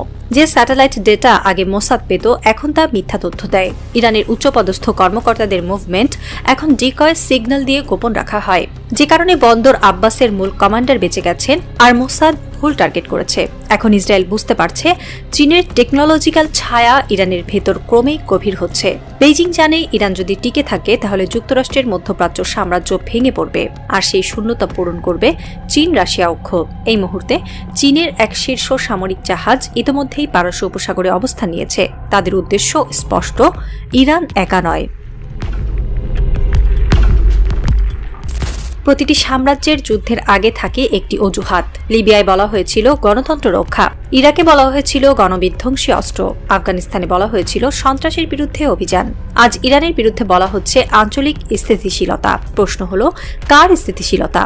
তাদের, যারা ফিলিস্তিনে প্রতিদিন শিশু হত্যা করে, নাকি সেই সাম্রাজ্যের যারা তেল আর রক্তকে একই দামে বিক্রি করে? যখন মুয়াম্মার গাদ্দাফি পশ্চিমা শর্ত মেনে নিয়েছিল, তার মাথায় গুলি করা হয়েছিল। যখন সাদ্দাম হুসেইন সহযোগিতা করেছিলেন, তাকে ফাঁসিতে ঝুলিয়ে দেওয়া হয়েছিল। এবার তারা চায় তেহরানের পতন।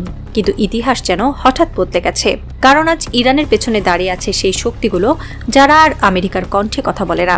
চীন, রাশিয়া, এমনকি তুরস্কও এখন নিরপেক্ষ নয়। এ এক নতুন শীতল যুদ্ধ, যেখানে মঞ্চ হল মরুভূমি, অভিনেতা ইরান, আর দর্শক পুরো পৃথিবী। হোয়াইট হাউস বলছে এটি আত্মরক্ষামূলক অভিযান। কিন্তু আত্মরক্ষা কাকে বলে? যে 1000 মাইল দূর থেকে বোমা ফেলে না, নিজের মাটিতে মরতেও প্রস্তুত। ইরানের প্রতিরক্ষা মন্ত্রণালয় জানিয়েছে তারা স্টেজ 2 মোবিলাইজেশন ঘোষণা করেছে, অর্থাৎ ক্ষেপণাস্ত্র ইউনিট, সাবমেরিন এবং কোস্টাল ব্যাটারি সবই প্রস্তুত। যে মুহূর্তে দ্বিতীয় হামলা হবে, ইরান হরমুজ প্রণালী বন্ধ করে দেবে। এই প্রণালী দিয়ে প্রতিদিন 21 মিলিয়ন ব্যারেল তেল পাড়ি দেয়। এটি বন্ধ মানে পুরো বিশ্ববাজারে আগুন। তেল $200 পার ব্যারেল ছুঁয়ে যাবে। ইউরোপ ধসে পড়বে, আমেরিকায় মুদ্রাস্ফীতি বেড়ে যাবে। তাহলে কি এই যুদ্ধ অর্থনীতিরও কবর খুঁড়বে? হয়তো, কিন্তু সাম্রাজ্যবাদের চোখে সেটাই জয়। তারা চায় বিশৃঙ্খলা, কারণ বিশৃঙ্খল পৃথিবী মানে নির্ভরশীল পৃথিবী। ইরানের রাষ্ট্রীয় টেলিভিশনে দেখা গেল বন্দর আব্বাসের ধ্বংসস্তূপের উপর দাঁড়িয়ে এক তরুণ নৌ সৈনিক বলছে, আমরা মরব কিন্তু মাথা নোয়াব না। এই একটি বাক্য যেন প্রতিধ্বনি তুলেছে পুরো মধ্যপ্রাচ্যে। ইয়েমেনে, সিরিয়ায়, লেবাননে, গাজায় যে প্রতিরোধ শক্তিগুলো বছরের পর বছর লড়ছে, তাদের কাছে এটি এক নতুন প্রেরণা। ইয়েমেনের এক কমান্ডার আলমানার টিভিতে বলেছেন, ইরানে আঘাত মানে গোটা প্রতিরোধ অক্ষকে জাগানো। এর মানে ইসরায়েল জানে একটি ভুল পদক্ষেপেই তার শহরগুলোতে মিসাইল বৃষ্টি নামতে পারে। ইরান ইতিমধ্যে ঘোষণা দিয়েছে তারা নতুন জেনারেশন ড্রোন অখিন 90 প্রস্তুত রেখেছে। এই ড্রোন 2000 কিলোমিটার রেঞ্জে লক্ষ্যবস্তুতে আঘাত হানতে পারে। তার মানে তেল আবিব, রিয়াদ, এমনকি আমেরিকান ঘাঁটিগুলোও নিরাপদ নয়। তেহরানে তখন ভোর, আজানের সুর ভেসে আসছে ভাঙা শহরের ওপরে। বন্দর আব্বাসের জাহাজ ঘাটায় কিছু তরুণ সৈন্য বসে আছে। তাদের চোখে ক্লান্তি নেই, আছে প্রতিজ্ঞা। দূরে ওমান উপসাগরের ওপারে মার্কিন রণতরীর কন্ট্রোল রুমে এক অফিসার রিপোর্ট দিচ্ছে, ইরান আবার রাডারে সক্রিয়, 7টি মিসাইল প্রস্তুত। অন্য প্রান্তে সেন্টকমের জেনারেল ঠান্ডা গলায় বললেন, স্ট্যান্ড বাই, কিন্তু ফায়ার নয়, কারণ তারা জানে একটি ভুল সিদ্ধান্তেই জ্বলবে বিশ্ব। আকাশে তখন নতুন সূর্য উঠছে, কিন্তু সেই আলো শান্ত নয়, এটি যুদ্ধের রঙে রঞ্জিত এক প্রভাত। তেহরানের একজন বৃদ্ধ মোল্লা মসজিদের মাইকে বলেছেন, যদি শহীদ হতে হয় তবে এই শতাব্দীকেই আগুনে লিখে যাই। ইরানের বন্দর আব্বাসে হামলা তাই শুধু এক আঞ্চলিক সংঘর্ষ নয়, এটা এক প্রতীক যেখানে স্বাধীনতা বনাম আধিপত্যের সংঘাত আবার নতুন করে জন্ম নিয়েছে। পশ্চিম চায় এক রঙা পৃথিবী, কিন্তু ইতিহাস জানে প্রতিটি সাম্রাজ্য নিজের আগুনেই পড়ে মরে। আজ ইরান সেই আগুনের ভেতর দাঁড়িয়ে আছে, তার মুখে একটাই বাক্য, আমরা হার মানব না, কারণ আমরা বিক্রি হইনি।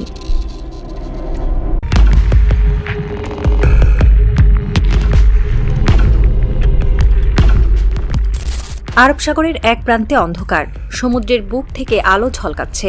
সেই আলো যুদ্ধের। আকাশে গর্জন করছে যুদ্ধবিমান, আর তার নিচে সাগরের নীল জলরাশি কাঁপছে এক অনন্ত অজানার ভয়ে। ইউএসএস আব্রাহাম লিঙ্কন নামের বিশাল বিমানবাহিনী রণতরী তখন নিঃশব্দে ভাসছে, যেন ধাতব দৈত্য ঘুমাচ্ছে, কিন্তু চোখ খোলা। তার চারপাশে 6টি ডেস্ট্রয়ার, একটি ক্রুজার, আর দূরে অদৃশ্য সাবমেরিন। সবাই জানে এই নিস্তব্ধতা কোনো শান্তি নয়, এটা এক অনিবার্য বিস্ফোরণের পূর্বাভাস। তবে সাগরের ওপারে পারস্য উপসাগরের তীরে আরেকটি দৃশ্য ঘটছে। তেহরানের মসজিদ থেকে ভেসে আসছে আজানের ধ্বনি। শহরের আলো নিভে গেছে, কিন্তু সামরিক ঘাঁটিতে চলছে অবিরাম প্রস্তুতি। একজন বৃদ্ধ জেনারেল ধীরে ধীরে মানচিত্রের ওপর হাত রাখেন। তার কণ্ঠ শান্ত, অথচ তার প্রতিটি শব্দে অনিবার্য সংঘাতের ঘনঘটা। তারা ভাবছে আমরা ভীত, অথচ আমরা অপেক্ষা করছি।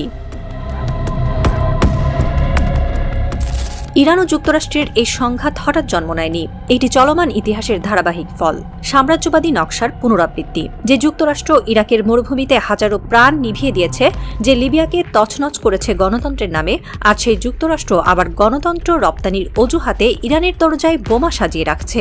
কিন্তু ইরান ইরাক নয়, ইরান আফগানিস্তান নয়। ইরান এক সভ্যতার নাম, যে সভ্যতা জানে কিভাবে ধ্বংসের মধ্যেও বেঁচে থাকতে হয়। আমেরিকার পরিকল্পনা এখন দ্বিমুখী।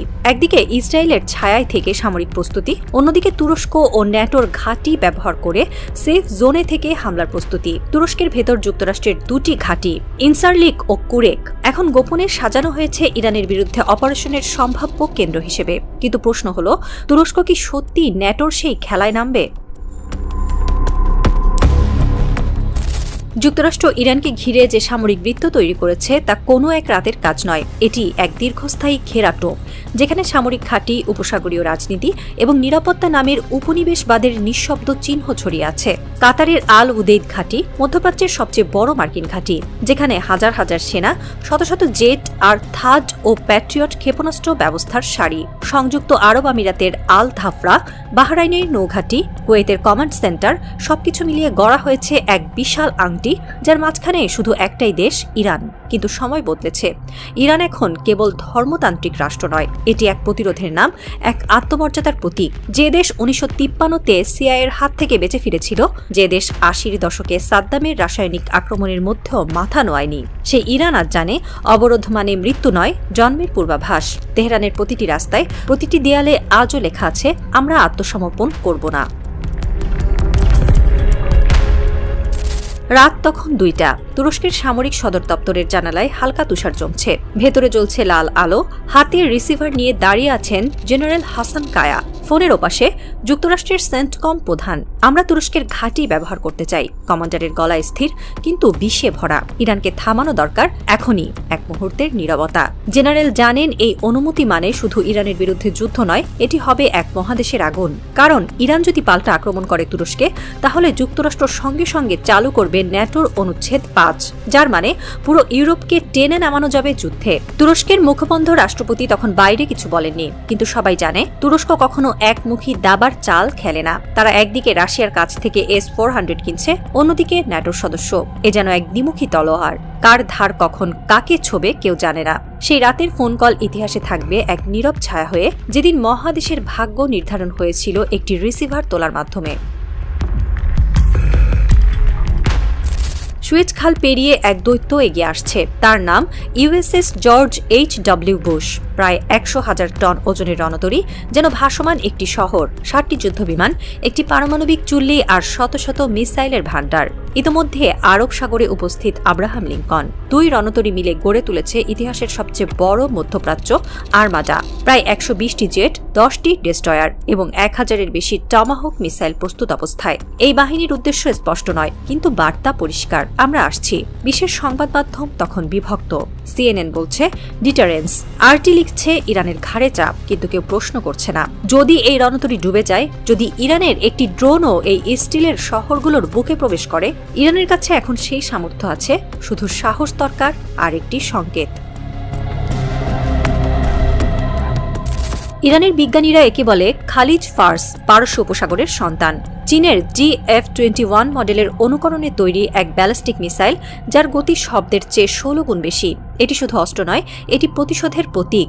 যে মিসাইল আকাশ থেকে নেমে একটি রণতরীকে মুহূর্তে ছাই করে দিতে পারে। এর ওয়ারহেড 500 কেজির বেশি। টার্গেটিং সিস্টেম, স্যাটেলাইট ও ইনফ্রারেড 2, অর্থাৎ একবার টার্গেট লক হয়ে গেলে এড়ানোর উপায় নেই। আমেরিকার প্রতিরক্ষা বিশ্লেষকরা নিজেরাই স্বীকার করেছেন, একটি খালিজ ফার্স মিসাইলের দাম যত কম, তার ফলাফল তত ভয়াবহ। ইরান জানে এটি তার শেষ অস্ত্র, কিন্তু প্রয়োজনে তারা সেটি ব্যবহার করবে। কারণ তাদের ভাষায়, একজন শহীদের মৃত্যু অনেক সময় এক সাম্রাজ্যের পতন ঘটায়। ইরানের প্রতিরক্ষা কৌশল একদম অনন্য। তাদের পুরো প্রতিরক্ষা ব্যবস্থা মাটির নিচে, একটি অদৃশ্য রাজ্যে লুকানো। তেহরানের বাইরে পাহাড়ের গায়ে আছে 10 কিলোমিটার দীর্ঘ টানেল, যেখানে মিসাইল লঞ্চার, জ্বালানি ট্যাঙ্ক, এমনকি কমান্ড সেন্টারও আছে। পৃথিবীর কোনো স্যাটেলাইট সেটি সম্পূর্ণ চিহ্নিত করতে পারেনি। তাদের ড্রোন বাহিনী শাহেদ 136, আরাশ-2, কিয়াম-3 সবই এক নতুন ধরনের প্রতিরোধ প্রযুক্তি। সেগুলোর অনেকই আত্মঘাতী, কিন্তু ভয়াবহ কার্যকর। সিরিয়া যুদ্ধের সময় এসব ড্রোনের আগুনে ইসরায়েলের রাডার একাধিকবার অন্ধ হয়ে গিয়েছিল। আজ একই প্রযুক্তি আরও উন্নত হয়ে প্রস্তুত দাঁড়িয়ে আছে পারস্য উপসাগরের তীরে। ইরানের জেনারেলরা বলেন, আমরা আমেরিকার মতো সমুদ্র পাড়ের সাম্রাজ্য নই, আমরা মাটির সন্তান। আমরা পুরি কিন্তু নিভি না। বেইজিংয়ের এক বৈঠকে চীনের কূটনীতিক ধীরে বললেন, ইরান পড়লে পরের সারি আমাদের। চীন বুঝে গেছে এই সংঘাত মধ্যপ্রাচ্যের নয়, এটি ভবিষ্যতের বিশ্ব নিয়ন্ত্রণের লড়াই। রাশিয়া ইতিমধ্যে ইরানকে দিয়েছে Su-35 যুদ্ধবিমান। 2 দেশের মধ্যে হয়েছে প্রতিরক্ষা চুক্তি। চীন দিয়েছে সাইবার সহায়তা ও স্যাটেলাইট ডেটা। 3 দেশের মধ্যে গড়ে উঠছে এক অদৃশ্য সামরিক সংহতি, যা পশ্চিমা সাম্রাজ্যের এক ছত্র আধিপত্যের বিরুদ্ধে এক নতুন বার্তা। চীনা বিশ্লেষকরা বলছেন, ইরানই সেই দেয়াল যার পেছনে টিকে থাকবে এশিয়ার মর্যাদা। ইতিহাসে অনেক সময় ছোট দেশই বড় সাম্রাজ্যের পতনের সূচনা করে। ইরান আজ সেই ইতিহাসের দোরগোড়ায় দাঁড়িয়ে। পশ্চিমা শক্তিগুলো আজও একই নাটক মঞ্চস্থ করছে, শুধু অভিনেতা বদলেছে। যখন তারা বলে গণতন্ত্র, তখন বোঝায় নতুন বাজার। যখন বলে মানবাধিকার, তখন বোঝায় আমাদের স্বার্থ। ইরাক, লিবিয়া, সিরিয়া, সব জায়গায় একই চিত্রনাট্য। আজকের মঞ্চে কেবল ইরান। তারা জানে ইরান পতন মানে কেবল একটি রাষ্ট্র নয়, একটি আদর্শের পতন। যে আদর্শ বলেছে, আমরা পরাধীন হব না, এমনকি যদি একা থাকি। মার্কিন কূটনীতিকরা আজও সেই পুরনো ভাষায় কথা বলেন, শান্তি প্রতিষ্ঠার মিশন। কিন্তু ইতিহাস প্রমাণ করেছে, যে দেশ শান্তির নামে বোমা ফেলে, তার হাতে কেবল ছাই থাকে। তেহরানের আকাশে গর্জে উঠছে বিমান বিরোধী সাইরেন। পারস্য উপসাগরের দিক থেকে আসছে এক তীব্র শব্দ, যেন পৃথিবীর বুক ফেটে যাচ্ছে। ইরানের রাডারে দেখা গেল 60টি যুদ্ধবিমান একসঙ্গে উঠছে, আর তাদের পেছনে লালচে আগুনের রেখা। এক মুহূর্তের জন্য আকাশ নিস্তব্ধ। তারপর হঠাৎ শোনা গেল এক ঝলক বজ্রের মতো আওয়াজ, খালিজ ফার্স লঞ্চড। তারপর কেবল আলো, লাল কমলা আর ধোঁয়া। সাগরের বুক কাঁপছে। কেউ জানে না কি ধ্বংস হলো, কিন্তু ইতিহাস জানে কিছু একটা বদলে গেছে চিরতরে। এই পৃথিবীতে সাম্রাজ্যবাদের মুখ অনেক রূপে আসে, কখনো গণতন্ত্র হয়ে, কখনো নিরাপত্তা হয়ে, কিন্তু প্রতিরোধের মুখ সবসময় এক, অগ্নির মতো অবিচল। ইরান হয়তো একা, কিন্তু সে জানে সার্বভৌমত্বের মূল্য আগুন দিয়েই দিতে হয়। একদিন এই আগুনই গিলে নেবে সাম্রাজ্যের অহংকার। কারণ ইতিহাসের প্রতিটি যুগে যারা নিজেদের ঈশ্বর ভেবেছে তারা শেষ পর্যন্ত ধ্বংস হয়েছে এক অদৃশ্য হাতের আঘাতে, যার নাম মানব প্রতিরোধ। আর সেই প্রতিরোধের আগুন আজ জ্বলছে তেহরান থেকে বেইজিং পর্যন্ত, মস্কো থেকে করাচি পর্যন্ত। এটাই নতুন পৃথিবীর ভোর, যেখানে আগুন মানে ধ্বংস নয়, স্বাধীনতার নতুন জন্ম।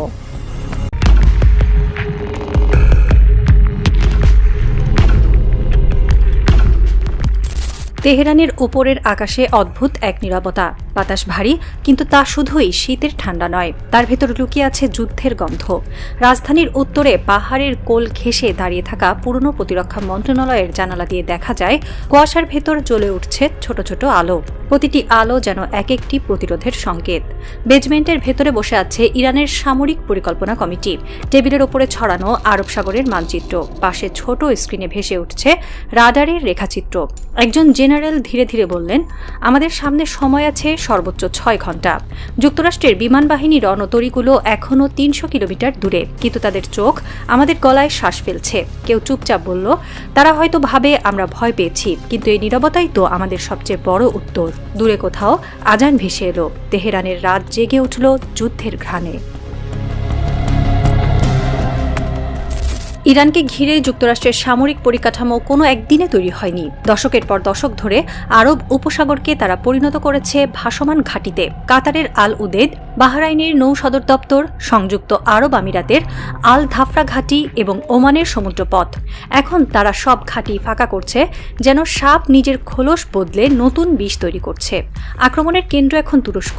ন্যাটোর সদস্য হওয়ায় তুরস্কের ঘাঁটি ব্যবহার করলে ইরানের পাল্টা আঘাতের মানে হবে ন্যাটোর বিরুদ্ধে যুদ্ধ, এবং তাতে সক্রিয় হবে পঞ্চম অনুচ্ছেদ, যা বলে এক সদস্যের ওপর আক্রমণ মানেই সবার ওপর আক্রমণ, অর্থাৎ এক গুলিতে গোটা ইউরোপকে যুদ্ধের ভেতর টেনে আনা সম্ভব। ওয়াশিংটনে মধ্যরাতে ফোনে কথা হয় তুরস্কের চিফ অফ স্টাফ ও মার্কিন সেন্টকম প্রধানের মধ্যে। আলোচনা সংক্ষিপ্ত কিন্তু জটিল। তুরস্ক কি চায়? F-35 প্রকল্পে ফেরার সুযোগ, কুর্দিদের প্রশ্নে মার্কিন সমর্থন। তুরস্কের কূটনৈতিক ভাষায় না মানে অনেক সময় হ্যাঁ, আর হ্যাঁ মানে কি সেটা বুঝতে দেরি হয় না। ইস্তাম্বুলের একটি সামরিক বাংকারে তখন আলো নিভে গেছে, কিন্তু সেই অন্ধকারেই সই হচ্ছে এমন এক চুক্তি যার প্রতিধ্বনি ছড়িয়ে পড়বে হরমুজ প্রণালী পর্যন্ত। জানুয়ারির প্রথম সপ্তাহ। আরব সাগরের কালো জল কাঁপছে একের পর এক বিশাল ধাতব দানবের ছায়ায়। যুক্তরাষ্ট্রের আব্রাহাম লিঙ্কন বিমান বাহিনীর রণতরী দক্ষিণ চীন সাগর ছেড়ে এসেছে ইরানের দিকেই। তার সাথে এসেছে জর্জ H.W. বুশ, ইতিহাসের অন্যতম শক্তিশালী রণতরী। 2 রণতরীর সঙ্গে ডেস্ট্রয়ার, ক্রুজার এবং সাবমেরিন মিলিয়ে প্রায় 1000 মিসাইল প্রস্তুত, যে কোনো মুহূর্তে আকাশ ছিঁড়ে আগুন নিক্ষেপের জন্য। প্রতিটি রণতরীতে রয়েছে 7টি যুদ্ধবিমান, F-35, F-18 হর্নেট, রাফটার, যেগুলোর প্রত্যেকটির একটিমাত্র ফ্লাইটেই নিয়ে যেতে পারে 1.5 টন অস্ত্র। এই রণতরীগুলো ভাসছে 200 থেকে 300 কিলোমিটার দূরে, যেখানে তাদের কাছে নিরাপত্তা মানের সময়, কিন্তু ইরানের ড্রোন প্রযুক্তি সেই সময়টাকেই অচল করে দিয়েছে। সামরিক বিশ্লেষকরা হিসাব কষে বলছেন, একটি বিমান বাহিনী রণতরীর সর্বোচ্চ আত্মরক্ষার ক্ষমতা 200 ড্রোন বা মিসাইল, কিন্তু ইরান এখন একসাথে 1000 ড্রোন পাঠানোর সক্ষমতা অর্জন করেছে। সেই সমীকরণেই ভয় ঢুকে গেছে পেন্টাগনের বুকে। এই ড্রোনগুলো কেবল আকাশে উড়ে বেড়ানোর যন্ত্র নয়, এগুলো হলো কামিকাজি যোদ্ধা, যাদের উদ্দেশ্য একটাই, টার্গেট খুঁজে নিয়ে বিস্ফোরিত হওয়া। একজন মার্কিন কমান্ডার বলেছিলেন, আমরা জানি না কাকে আগে থামাবো আর কাকে পরে। যখন আকাশ জুড়ে 600 ড্রোনের গুঞ্জন ভেসে আসে, তখন কোনো রাডারই শান্ত থাকে না। ইরানের পাহাড়ি প্রদেশ ইস্পাহান, কেরমান ও তাবরিজের মাটির নিচে এমন কিছু জায়গা আছে যেগুলোর মানচিত্র পৃথিবীর কোনো অফিসিয়াল রেকর্ডে নেই। কেউ বলে সেগুলো ড্রোন কারখানা, কেউ বলে প্রতিশোধের কারখানা। ধাতুর গন্ধে ভরা সেই ভূগর্ভস্থ টানেলগুলোয় রাত দিন জ্বলছে মেশিনের শব্দ, যেন কোনো দেশের নয়, কোনো সভ্যতার হৃদস্পন্দন। বাইরে থেকে দেখলে শুধু বালির স্তূপ, কিন্তু ভেতরে রয়েছে হাজার হাজার প্রকৌশলী, সৈনিক ও স্বেচ্ছাসেবক। প্রত্যেকের চোখে একটাই আগুন, অস্তিত্ব রক্ষার আগুন। এক ইরানি কমান্ডার একবার বলেছিলেন, যখন আমাদের উপর নিষেধাজ্ঞা আরোপ করা হলো, আমরা শিখলাম কিভাবে নিজেদের ভাগ্য নিজেরাই তৈরি করতে হয়। এই এক বাক্যই যেন ইরানের সামরিক ইতিহাসের সংক্ষিপ্ত সার। গত এক দশকে ইরান তার ড্রোন যুদ্ধের ধারণাকে এমন পর্যায়ে নিয়ে গেছে যেখানে ড্রোন শুধু অস্ত্র নয়, এক ধরনের মানসিক প্রতিরোধ। তারা বলছে, তোমরা আমাদের বিমান নিষিদ্ধ করেছিলে, আমরা আকাশ দখল করব অন্যভাবে। এখন সেই প্রতিশোধের ফলাফল সামনে। ইরানের প্রতিটি সামরিক ঘাঁটিতে এখন জেগে আছে নতুন প্রজন্মের drone. Shahed 136, Shahed 238, Mohajer 10, Fateh 2, Khorramshahr model. এদের কেউ কেউ মানুষের মতো চিন্তা করতে পারে, কেউ কেউ একসঙ্গে চলন্ত জাহাজের পিছু নেয়, কেউ আবার রাডারের তরঙ্গ শোষণ করে নিজেকে অদৃশ্য করে ফেলে। এই ড্রোনগুলো শুধু আকাশে উড়ে বেড়ায় না, এরা আকাশকেই নিজেদের সম্পত্তি বানিয়ে ফেলে। এদের প্রতিটি পাখায় লেখা আছে একটাই বাক্য, আমরা পরাজিত হব না। চীনের সিনথেটিক অ্যাপেচার স্যাটেলাইট সিস্টেমের সাথে যুক্ত হয়ে ইরানের ড্রোনগুলো এখন পৃথিবীর অন্যতম উন্নত গাইডেন্স সিস্টেম ব্যবহার করছে। সাগরে যদি কোনো যুদ্ধজাহাজ 40 কিলোমিটার বেগে চলেও যায়, এই ড্রোনগুলো সেটার তাপমাত্রা, তরঙ্গ এবং গতি পরিমাপ করে 2500 কিলোমিটার দূর থেকেও আঘাত হানতে পারে। সামরিক বিশ্লেষকরা বলছেন, ইরানের বর্তমান সক্ষমতা হল একসঙ্গে 1000 ড্রোন মোতায়েন করা এবং প্রতিটি ড্রোনের মধ্যে রয়েছে কৃত্রিম বুদ্ধিমত্তা চালিত যুদ্ধ অ্যালগোরিদম। অর্থাৎ কমান্ড সেন্টার ধ্বংস হলেও ড্রোন নিজেই জানে কোন টার্গেটকে ধ্বংস করতে হবে। এই যুদ্ধকে ইরানিরা বলেন নীরব প্রতিশোধ, যেখানে কোনো ঘোষণা নেই, কোনো গণমাধ্যম নেই, শুধু গুঞ্জন আছে আকাশে। একজন ইরানি প্রকৌশলী বলেছিলেন, আমরা অস্ত্র বানাই না, আমরা আত্মরক্ষা বানাই। এবং সেই আত্মরক্ষার অস্ত্রের মূল্য মাত্র $500। কিন্তু সেই $500 ড্রোনকে প্রতিহত করতে লাগে $25 লাখ মার্কিন মিসাইল। এই অসম সমীকরণই এখন মার্কিন কৌশলবিদদের দুঃস্বপ্ন। কিন্তু বিষয়টা অর্থনৈতিক নয়, মনস্তাত্ত্বিক। কারণ এই ড্রোনগুলো এক ধরনের বার্তা বহন করে। তারা জানায়, তোমরা আমাদের আকাশ বন্ধ করতে পারো না। তারা জানায়, আমরা হয়তো ধ্বংস হব, কিন্তু মাথা নোয়াবো না। 2019 সালে যখন সৌদি আরবের অপকাইক তেল স্থাপনায় ড্রোন হামলা হলো, তখন বিশ্ব প্রথমবার বুঝেছিল যুদ্ধের সংজ্ঞা বদলে গেছে। সেই সময় যুক্তরাষ্ট্রের গোয়েন্দা রিপোর্টে স্বীকার করতে হয়েছিল, ইরানের তৈরি ছোট ড্রোনগুলোই সবচেয়ে বড় কৌশলগত হুমকি। আজ সেই ছোট ড্রোনই 1000-এ দাঁড়িয়েছে। প্রতিটি ড্রোন যেন এক একটি আগুনের সন্তান। তাদের জন্ম মৃত্যু একসাথে। জন্ম হয় বিস্ফোরণে, মৃত্যু হয় বিস্ফোরণে। এখন ইরান শুধু প্রতিরোধ করছে না, প্রস্তুত হচ্ছে পাল্টা আগুনের জন্য। ইস্পাহানের টানেলের ভেতরে তৈরি হচ্ছে নতুন ব্যাচের ড্রোন, যেগুলো একসাথে 30 মিনিটে 500 ইউনিট উৎক্ষেপণ করতে পারবে। চীনের সাহায্যে ইরান উন্নত করেছে তাদের স্যাটেলাইট কানেকশন সিস্টেম, যাতে কোনো বাইরের কমান্ড ছাড়া নিজেদের সেন্সরের ডেটা দিয়েই ড্রোনগুলো সিদ্ধান্ত নিতে পারে কখন আক্রমণ হবে। এই স্বাধীন সিদ্ধান্ত গ্রহণই ইরানের আসল শক্তি।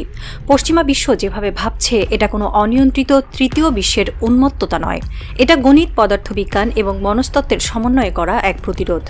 একজন ইরানি জেনারেল হাসতে হাসতে এক সাক্ষাৎকারে বলেছিলেন, আমাদের উপর নিষেধাজ্ঞা যত বাড়বে, আমাদের উদ্ভাবন তত বাড়বে। তোমরা আমাদের পেট্রোল দাওনি, আমরা ড্রোন বানিয়েছি। তোমরা আমাদের সফটওয়্যার বন্ধ করেছ, আমরা নিজের সিস্টেম লিখেছি। তোমরা আমাদের আকাশ বন্ধ করেছ, আমরা মাটিতেই আকাশ বানিয়েছি। এই কথাগুলো এখন আর রূপক নয়, এগুলো রক্তে লেখা ইতিহাস। তেহরানের আকাশে ভোরের আগের সময়, দূরের মরুভূমিতে অনুশীলন চলছে। সৈনিকদের চোখে ঘুম নেই, কিন্তু মুখে ভয়ও নেই। তাদের চোখে এক শান্ত আগুন। যেমন আগুন শুধু ধর্মীয় বিশ্বাসে নয়, আসে অস্তিত্ব রক্ষার বিশ্বাসে। এক তরুণ পাইলট, যিনি শাহেদ ইউনিটে কাজ করেন, সহযোদ্ধাকে বললেন, যদি আমি ফিরতে না পারি, মনে রেখো আমি হারিনি, আমি শুধু অন্য আকাশে গেছি। তার কথায় নীরবতা নেমে এলো ঘাঁটির ভেতর। কেউ কিছু বলল না, কারণ সবাই জানে এই যুদ্ধে যারা অংশ নিচ্ছে তারা কেবল সৈনিক নয়, তারা ইতিহাসের অংশ। ইরানের প্রতিরোধ এখন কোনো রাষ্ট্রীয় প্রতিক্রিয়া নয়, এটা এক জাতির চেতনার প্রতীক। যারা একসময় বলেছিল তোমাদের প্রযুক্তি পুরনো, তাদের সামনে এখন দাঁড়িয়ে আছে এমন এক ইরান যে জানে প্রযুক্তি নয়, ইচ্ছা শক্তি হলো আসল অস্ত্র। এখন প্রতিটি ড্রোন উড়ছে একটাই বার্তা নিয়ে, তোমরা ভেবেছিলে আমাদের দমিয়ে রাখবে, কিন্তু আমরা শিখে ফেলেছি কিভাবে বেঁচে থাকতে হয়, এমনকি আগুনের ভেতরেও। এবং এই ড্রোন, এই আগুন, এই প্রতিশোধ, এগুলো শুধু ইরানের নয়, পুরো প্রতিরোধী পৃথিবীর প্রতীক। আঙ্কারা, একটি শীতল সকাল। তুরস্কের সামরিক সদর দপ্তরের 4 তলায় কনফারেন্স রুমে আলো নিভে গেছে। দুই দেশের পতাকা পাশাপাশি, এক পাশে যুক্তরাষ্ট্রের প্রতিনিধি দল, অন্য পাশে তুর্কি জেনারেলরা। তাদের কথোপকথন যেন দাবার বোর্ডে রাজা আর রানীর হিসাব। যুক্তরাষ্ট্র বলছে, আমরা তোমাদের F-35 ডিল ফিরিয়ে দেব। তুরস্ক জবাব দেয়, আমরা ঘাঁটি দেব, কিন্তু তুমি কুর্দিদের প্রশ্নে নীরব থাকবে। এই ঘুঁটি বদলের খেলায় যে আসল ক্ষতি হবে তা বুঝতে পারছে ইরান, কারণ তুরস্কের ঘাঁটি থেকে যদি আক্রমণ শুরু হয়, তাহলে ইরানের ইরানের পাল্টা জবাব মানে হবে ন্যাটোর সঙ্গে সরাসরি যুদ্ধ। আর ন্যাটোর চুক্তি বলছে একজন আক্রান্ত মানে সবাই আক্রান্ত। ইরান তাই ঘোষণা দিয়েছে, যে দেশ আমাদের উপর আক্রমণের ঘাঁটি দেবে আমরা সেটাকেই যুদ্ধক্ষেত্র বানিয়ে দেব। তুরস্ক দ্বিধায় আছে, কিন্তু ইতিহাস বলে যখন পশ্চিমা শক্তি দর কষাকষি করে তখন তাদের নাও হয়ে যায় হ্যাঁ। এই দোদুল্যমান অবস্থার মধ্যেই ইরানের উত্তর সীমান্তে রুশ স্যাটেলাইট নজরদারি শুরু করেছে। যুদ্ধের মানচিত্র এখন আর কাগজে নয়, এটা মহাকাশে আঁকা হচ্ছে। বিশ্বের রাজনৈতিক ইতিহাসে এক অদ্ভুত পুনরাবৃত্তি আছে। 1980-র দশকে তারা বলেছিল লিবিয়াকে ধ্বংস করতে হবে, গণতন্ত্র আনতে হবে। ফল কি হলো? লিবিয়া আজ এক অন্তহীন গৃহযুদ্ধের মরুভূমি। তারপর বলল ইরাকের কাছে গণবিধ্বংসী অস্ত্র আছে। সেই মিথ্যার উপর দাঁড়িয়ে ধ্বংস হলো বাগদাদ। কিন্তু কোথায় সেই অস্ত্র? কেউ দেখেনি। আজ তারা বলছে ইরান হুমকি। একই স্ক্রিপ্ট, নতুন অভিনেতা, নতুন মঞ্চ। পশ্চিমা মিডিয়া রাত দিন বলে ইরান সামরিক দানব, কিন্তু তারা বলে না যে এই দানব গত 40 বছর ধরে শত নিষেধাজ্ঞা, অর্থনৈতিক অবরোধ এবং প্রযুক্তি অবরোধের মাঝেও টিকে আছে নিজের পায়ে। তারা বলে না যে ইরানের বিজ্ঞানীরা নিজেরাই বানিয়েছে স্যাটেলাইট, ড্রোন, মিসাইল, যেখানে অনেক ধনী দেশ এখনও আমদানি নির্ভর। তারা বলে না যে জাতি যুদ্ধের মধ্যেও কবিতা লেখে, তাদের হারানো সহজ নয়।